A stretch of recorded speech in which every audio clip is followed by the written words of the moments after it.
Ευχαριστώ πάρα πολύ την Πάτρου της Μεσοπικής που με κάλεσε σήμερα εδώ. Πετάχτηκα από την Αθήνα για 2 ώρες, όντως. Είναι χαρά μου να έρχομαι στο Βορρά. Και η γυναίκα μου είναι από εδώ, άρα έχω ένα λόγο παραπάνω. Ο χώρος σας, από ό,τι πληροφορήθηκα, είναι κατεξοχήν γυναικείος.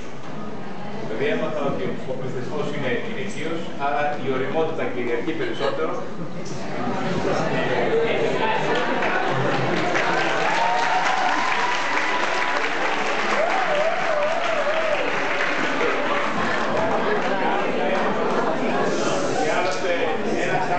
Δεν μπορεί να υπάρξει ποτέ χωρίς μια γυναίκα στη ζωή της.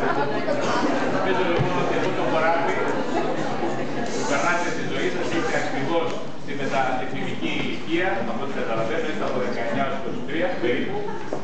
Νομίζω πως είσαι μια πάρα πολύ σπουδαία ηλικία, σημαντική και για τον έρωτα, για το σεξ και διαφορετικά πράγματα, αλλά και για τις σχέσεις σας, τη ζωή σας και ό,τι η κοινωνία σας προσδιορίζει. Θα μιλήσουμε λοιπόν σήμερα για το AIDS και τα σεξουαλικά μεταδεδομένα νοσήματα που διανύει το AIDS 30 χρόνια παρουσία στην ανθρώπινη κοινωνία. Έχει σκοτώσει εκατομμύρια κόσμο σε ολόκληρη τη γη και έχει περάσει την πιο φημισμένη κατάρα της ηθικής στο σεξ. Το λέω αυτό γιατί πριν από 5 χρόνια στη Σουηδία, σε ένα συνέδριο σεξολόγων, ήταν ένας ο οποίος είπε ότι τελικά το σεξ μας καταργέται, διότι ακριβώς μας σκοτώνει. Και είναι επίσης γνωστό ότι η ίδια η ανάγκη να μάθουμε για το AIDS και πολλά πράγματα και για εμάς τους γιατρούς, αλλά και για όλο τον κόσμο, μας έφερε μπροστά σε μια πιο σκληρή πραγματικότητα να πιστεύουμε ότι το AIDS το νικάμε, αλλά τελικά μάλλον μας νικάει.